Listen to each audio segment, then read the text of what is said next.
Hi everyone, welcome back to the course step by step channel. मैंने name Sunil Sidhu और अब हम लोग लारावेल में फॉर्म वैलिडेशंस के बारे में बात करने वाले हैं। आपको ध्यान होगा लास्ट के दो पार्ट्स के अंदर हम लोगों ने एक सिंपल फॉर्म बना के देख लिया। देन हम लोगों ने एक फॉर्म के साथ में check boxes, radio button, select boxes, range वगैरह इन सब का यूज़ करके भी देख लिया। अब हम लोग वैलिडेशन की बात करने वाले हैं। जैसे ही मान लो हम लोग एक फॉर्म सबमिट कर रहे हैं, अगर यूज़र नेम एंटर्ड नहीं है, फ़ोन नंबर एंटर्ड नहीं है या फिर कोई भी फील्ड जो हमें ज़रूरी चाहिए ही चाहिए वो एंटर्ड नहीं है, तो वहाँ पे आपको एक प्रॉपर वैलिडेशन मैसेज दिखना चाहिए कि ये फील्ड रिक्वायर्ड है। और बहुत बार ऐसा होता है कि नाम हम लोग काफ़ी छोटा डाल देते हैं, जैसे कि फ़ोन नंबर यहाँ पे 3 कैरेक्टर का डाल दिया है, फिर नाम 1 कैरेक्टर का डाल दिया, तो वो भी एक इनवैलिड होगा। तो उस इनवैलिड के केस के अंदर भी यहाँ पे प्रॉपर मैसेज दिखना चाहिए कि ये एक्चुअल में इशू है, इसको फिक्स करो आप लोग। और ये सारी चीज़ें इस पार्ट के अंदर हम लोग देखने वाले हैं। तो सबसे पहले क्या करेंगे, सबसे पहले वैलिडेशंस को अप्लाई करेंगे, वैलिडेशन के मैसेज दिखाएंगे, वैलिडेशन के मैसेज इनपुट फील्ड के साथ दिखाएंगे। हाँ, यहाँ पे मैसेज हम लोग दो तरीके से दिखाने वाले हैं। एक तो बिल्कुल टॉप पे दिखाएंगे कि क्या क्या चीज़ें इनवैलिड हैं या फिर रिक्वायर्ड है। सेकंड, इनपुट फील्ड के नीचे हम लोग कैसे दिखा सकते हैं उसके बारे में भी बात करने वाले हैं। कुछ इंपॉर्टेंट इंटरव्यू क्वेश्चन भी डिस्कस करने वाले हैं। और ये हमारी लारावेल 13 की प्लेलिस्ट है जो आपकी डेफिनेटली हेल्प करने वाली है फ्रंट एंड टेक्नोलॉजीज़ की जॉब में, प्रोजेक्ट में, इंटरव्यूज़ वगैरह में। सो पूरी प्लेलिस्ट देखना, डेफिनेटली आपको काफ़ी हेल्प मिलेगी। अब हम लोग कोड पे चलते हैं और यहाँ पे आपको ध्यान होगा लास्ट पार्ट के अंदर हम लोगों ने इस तरीके से इनपुट फील्ड वगैरह को ऐड करके देखा था। तो मैं यहाँ पे सारी चीज़ें बेसिकली हटा देता हूँ एक बार के लिए और बस रिक्वेस्ट है इसको रखता हूँ यहाँ पे इस तरीके से, ठीक है। एंड अब हम लोग इस फॉर्म को सबमिट करके देखते हैं विदाउट एंटरिंग एनी डेटा। सो जैसे मैं यहाँ पे सबमिट करता हूँ, देखो हमारे पास जो फील्ड है वो नल चली गई हैं, phone number, user name, email वगैरह। तो इनको वैलिडेट करना बहुत ज़रूरी होता है, तभी आप लोग इसकी डेटाबेस के अंदर एंट्री करवा पाओगे या फिर जो भी आपका पर्पज़ है फॉर्म से डाटा लेने का उसको फुलफिल कर पाओगे, राइट। तो इसके लिए आपको वैलिडेशन लगानी पड़ेगी। वैलिडेशन लगाना लारावेल के अंदर बहुत सिंपल होता है।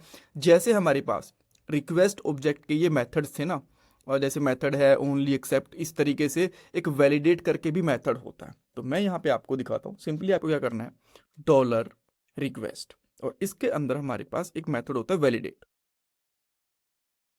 और इसके अंदर जो जो भी आप लोग वैलिडेशन डालना चाहते हो डाल सकते हो एक एरे की फॉर्म के अंदर यहाँ पे।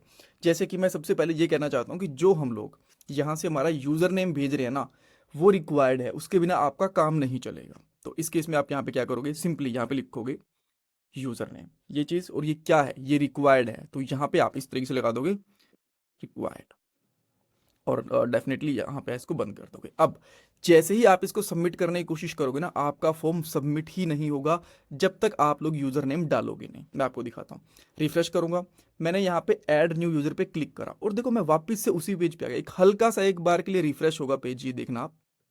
इसको मैं यहाँ से बंद कर देता हूँ, ठीक है। हल्का सा एक बार के लिए रिफ्रेश हो रहा है, बट आप देख पा रहे हो कि वापस से इसी पेज पे आ जा रहा है। और अगर मैं यहाँ पे यूज़र नेम डाल देता हूँ, जैसे मैंने अनिल डाल दिया, अब मैं सबमिट कर रहा हूँ, तो अब प्रॉपरली सबमिट हो रहा है। अब आप बोलोगे ठीक है, ये चीज़ तो हमें समझ में आ गई कि यूज़र नेम रिक्वायर्ड था, तो इसलिए जब हम लोग यहाँ पे यूज़र नेम एंटर नहीं कर रहे हैं तो हमें डाटा की एंट्री नहीं करने दे रहा। और जैसे हम लोग यहाँ पे यूज़र एंटर कर दे रहे हैं तो हमें आगे वाले पेज पे जाने दे रहा है, बट यहाँ पे वैलिडेशन एरर नहीं दिखा रहा। वैलिडेशन एरर इसलिए नहीं दिखा रहा बिकॉज आपने उसका एरर मैसेज डिस्प्ले नहीं करवाया। तो इसके लिए हमें क्या करना पड़ेगा, जैसे ही आप लोग यहाँ पे किसी फील्ड को रिक्वायर्ड कर देते हो, उसके बाद उसका मैसेज भी आप लोगों को डिस्प्ले करवाना होता है। तो इसके लिए हम लोग क्या कर सकते हैं, जैसे मैंने आपको बताया था कि दो तरीके से हम लोग एरर वैलिडेशन देखने वाले हैं। एक बार ऊपर वाला देखते हैं कि आप लोग सारी की सारी वैलिडेशन टॉप पे कैसे दिखा सकते हो, बाद में फील्ड्स के साथ कैसे दिखा सकते हैं, उसके ऊपर भी आएंगे। तो यहाँ तो आपने वैलिडेशन बेसिकली लगा दी। अब सेकंड हमारा काम आता है कि उसके मैसेज को डिस्प्ले करवाना। तो यहाँ पे फॉर्म के ऊपर मान लो आप जितने भी एरर मैसेज हैं वो डिस्प्ले करवाना चाहते हो। तो जैसे ही यहाँ पे सबमिट करने के बाद में वापस लारावेल एक रिक्वेस्ट भेज देता है ना, वापस इसी पेज के ऊपर भेज देता है। तो खाली नहीं भेजता, वहाँ पे एक एरर्स करके एक वेरिएबल भी आता है। एक बार मैं अगर आपको यहाँ पे करके दिखाऊं डबल करली ब्रेसिस में, और यहाँ पे हम लोग कर दें प्रिंट आर, देन इसके अंदर मैं यहाँ पे कर दूं डॉलर एरर्स, इस तरीके से। और अब मैं यहाँ पे इसको सबमिट करता हूँ, तो देखो यहाँ पे एरर भी आ गए हमारे पास कि भाई यूज़र जो फील्ड है, यूज़र नेम है, ये रिक्वायर्ड है, ये इस तरीके से आ गया। बट एरर मैसेज इस तरीके से तो हम लोग दिखा नहीं सकते हो, प्रॉपर सही तरीके से दिखाना पड़ेगा। तो इसके लिए बेसिकली हम लोग क्या करेंगे, सबसे पहले चेक करेंगे कि क्या सही में एरर है कि नहीं है। इफ़ यहाँ पे लगाएंगे इफ़, और डायरेक्टिव होता है ये, तो एट द रेट लगाना पड़ेगा यहाँ पे। इफ़ के अंदर हम लोग यहाँ पे चेक करेंगे डॉलर एरर्स, अगर कोई एरर है उसके लिए किसका मेथड होता है, एनी, ये प्री डिफाइंड है, हम लोगों को कुछ बनाना नहीं पड़ता इसके लिए। ये चेक करो कि अगर भाई ये चीज़ है तो आप लोग यहाँ पे एरर मैसेज दिखाओ, और यहाँ पे कर देंगे at the rate and if, ठीक है। अगर कोई एरर मैसेज नहीं है तो ये वाला जो कोड ऑफ ब्लॉक है ये चलेगा नहीं। तो यहाँ पे अगर कोई एरर मैसेज है तो हम लोग एक यूएल लगा देते हैं, यूएल के अंदर हम लोग यहाँ पे क्या करेंगे, एट द रेट ये लगा देंगे, फॉर ईच ये लगाएंगे, ये जरूरी है फॉर ईच, बिकॉज ये जितने भी एरर्स होते हैं उनको एक एक करके डिस्प्ले करवाएगा, ठीक है। तो यहाँ पे फॉर ईच के अंदर डॉलर एरर्स और यहाँ पे ऑल की भाई जितने भी एरर मैसेज हैं आपके उनको उनको as a error dollar error करके एक एक करके एक्सट्रैक्ट करो, ठीक है, ये कर देगा। अब इसको हमें जैसे हम लोगों ने फॉर ईच शुरू करा है इसको बंद भी करना पड़ेगा, at the rate and for each ये भी कर दिया। और इसके अंदर हम लोग यहाँ पे लगा लेंगे एल आई, और एल आई के अंदर जो आपका एरर है इसको डिस्प्ले करवा देंगे इस तरीके से, ठीक है। अब हम लोग यहाँ पे आते हैं, इसको रिफ्रेश करेंगे और यहाँ पे मैं जैसे ही ऐड न्यू यूज़र करता हूँ तो यहाँ पे हम लोगों को एरर मैसेज देखने को मिल गया, the user field is required, ठीक है। अब हम लोग चाहते हैं कि अगर ये ऐसा कुछ आ गया ना थोड़ा सा रेड से कलर के अंदर दिख जाए तो थोड़ा बेटर रहेगा, एरर प्रॉपर दिखे ना थोड़ा सा, तो हम लोग यहाँ पे उसके लिए स्टाइल ऐड कर सकते हैं। तो यहाँ पे कर देंगे कलर रेड। अब मैं इसको रिफ्रेश करूंगा, यहाँ पे आऊँगा, देखो अब ये लाल कलर के अंदर आ गया। अभी तो एक मैसेज है, अब मान लो हम लोग किसी दूसरी फील्ड पे भी लगा देते हैं सेम चीज़। एक तो हम लोगों ने यहाँ पे लगा दिया, दूसरा मैं यहाँ पे लगा देता हूँ मान लो फ़ोन नंबर के ऊपर, और तीसरा मैं यहाँ पे एक एक एक करके चलते हैं, ठीक है। अब मैंने इसको रिफ्रेश करा, अब मैं यहाँ पे कर रहा हूँ, देखो कहता है कि भाई यूज़र नेम भी नहीं है आपका और फ़ोन नंबर भी नहीं है। मान लो मैंने यूज़र नेम डाल दिया यहाँ पे और अब सबमिट करने की कोशिश कर रहा हूँ, तो अब ये कह रहा है कि देखो फ़ोन नंबर रिक्वायर्ड है, अभी फ़ोन नंबर नहीं है आपके पास, ठीक है।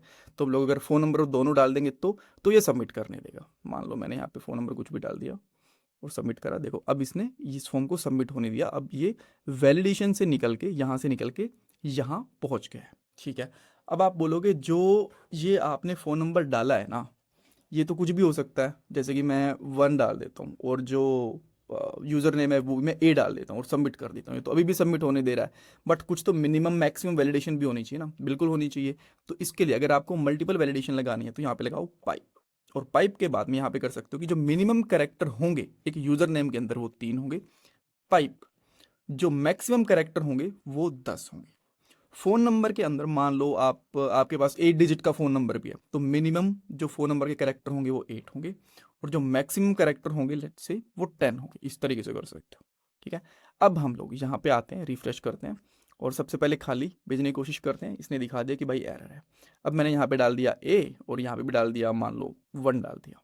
अब यहाँ पे आके इसको सबमिट करते हैं, ये कह रहा है कि भाई ये एटलीस्ट 3 कैरेक्टर का होना चाहिए, जो आपका यूज़र नेम है, फ़ोन नंबर 8 कैरेक्टर का होना चाहिए। अब हम लोग ये चीज़ फुलफिल करने की कोशिश करते हैं। अभी मैंने अनिल डाल दी जो कि 4 कैरेक्टर का है, सही है, और फ़ोन नंबर मैंने डाल दिया जहाँ पे लेट से 1 2 3 4 5 6 7 8 9 10, और अब मैं इसको सबमिट करता हूँ। अब ये प्रॉपर सबमिट हो रहा है। अब एक प्रॉब्लम और है, अगर मैं फ़ोन नंबर के अंदर ABC डाल दे रहा हूँ तो ये तो इसको भी ले ले रहा है, राइट। अगर मान लो मैं प्रॉपर डाल दूंगा इस तरीके से कुछ फ़ोन नंबर 10 डिजिट डालने पड़ेंगे ना, 1 2 3 4 5 6 7 8 9 10।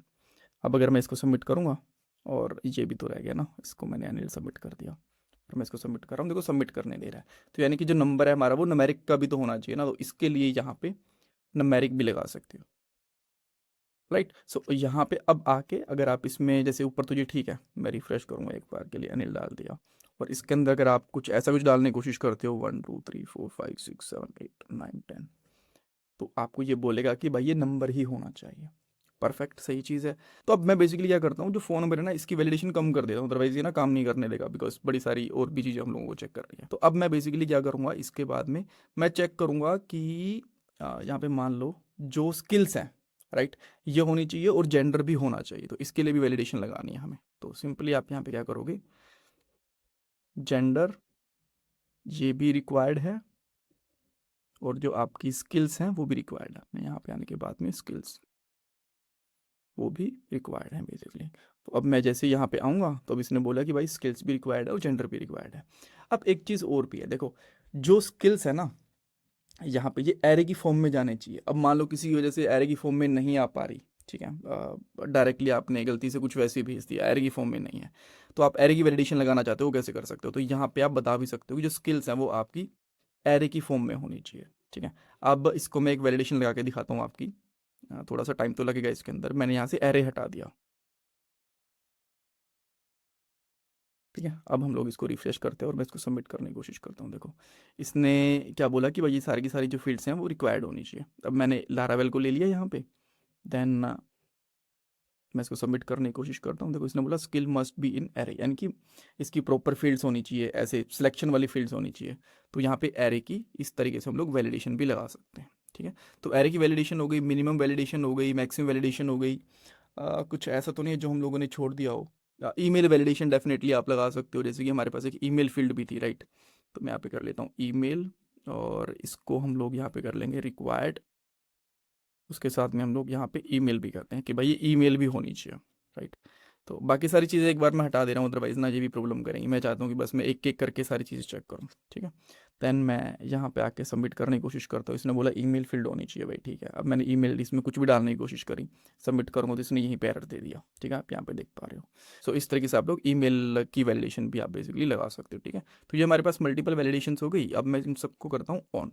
अब आप ये चाहते हो कि ठीक है, जितने भी हम लोगों ने वैलिडेशंस लगाई हैं, और इसको मैं ना एक बार के लिए रिक्वायर्ड कर देता हूँ यहाँ पे, ठीक है। सो जितने भी हम लोगों ने वैलिडेशंस लगाई हैं वो उन उन इनपुट फील्ड के नीचे दिखनी चाहिए, ना कि ऊपर सारी की सारी एक साथ दिखनी चाहिए। तो उसके लिए क्या कर सकते हो, तो उसके लिए सबसे पहले तो आपको जो ये वाला कोड है ना, इसको ब्लॉक करना पड़ेगा, हटाना पड़ेगा एक बार के लिए, ठीक है। इसको हम लोग यहाँ से कमेंट आउट कर सकते हैं। और अब मेरे हिसाब से ये वैलिडेशंस नहीं दिख रही होंगी, यहाँ पे आया वैलिडेशंस नहीं दिख रही, परफेक्ट। नेक्स्ट चीज़ क्या है कि हर एक फील्ड के नीचे, जैसे कि हमारे पास ये वाली नेम वाली फील्ड है, इसके नीचे आप लोगों को एरर्स दिखाने हैं। तो सिंपली जो आपकी फील्ड का नेम है, जैसे कि यूज़र नेम फील्ड है, तो ये आपको चेक करना पड़ेगा कि ये एरर में है कि नहीं है। तो सिंपली आप करोगे यहाँ पे @error और इसका नाम। अगर आपके पास ये वाली फील्ड के अंदर एरर है तो आप यहाँ पे एक्सपैंड ले सकते हो और इसके अंदर लिख सकते हो $मैसेज, और बाद में आपको ये बंद भी करना पड़ेगा @end error, राइट। अब मैं यहाँ पे आके इसको यहाँ पे इस तरीके से करता हूँ। देखो यहाँ पे अब जो मैसेज था मुझे दिख गया, और जो डेफिनेटली जो स्टाइल है आप इसको रेड करना चाहते हो तो ये भी कर सकते हो इस तरीके से, ठीक है। अब इसको आके फिर से रिफ्रेश करोगे तो रेड कलर में हो गया। अब इसको कर लो कॉपी, एंड जहाँ जहाँ पे भी आप एरर मैसेज दिखाना चाहते हो जिस जिस फील्ड के पास में, उसके नीचे लगा दो इस तरीके से। बट एक जो सबसे इंपॉर्टेंट चीज़ है वो मत भूलना, नहीं तो ये ना एरर कुछ इस तरीके से दिखा दिया। देखो हर एक फील्ड पे दिखा दिया, बिकॉज यूज़र नेम का दिखा दिया इसने। तो जो आपकी फील्ड है, जैसे कि यहाँ पे नेम है फ़ोन, तो यहाँ पे फ़ोन ही आना चाहिए। यहाँ पे ईमेल, तो आपकी ईमेल ही आनी चाहिए, ठीक है। इस तरीके से चीज़ जरूरी है। अब मैं यहाँ पे आता हूँ। देखो हम लोगों ने तीनों फील्ड के लिए लगा रखा था, वैलिडेशन मैसेज तीनों के लिए आ गया। सो राइट, इस तरीके से हम लोग हमारे वैलिडेशन मैसेज दिखा सकते हैं इनपुट फील्ड्स के साथ में। इसमें कुछ डाउट कन्फ्यूजन है मुझे कमेंट सेक्शन में पूछ सकते हो। Thank you so much for watching this part. और मैं आपसे रिक्वेस्ट करूंगा प्लीज़ वीडियो को लाइक करना, चैनल को सब्सक्राइब करना, कमेंट सेक्शन में फीडबैक देना। Thanks everyone.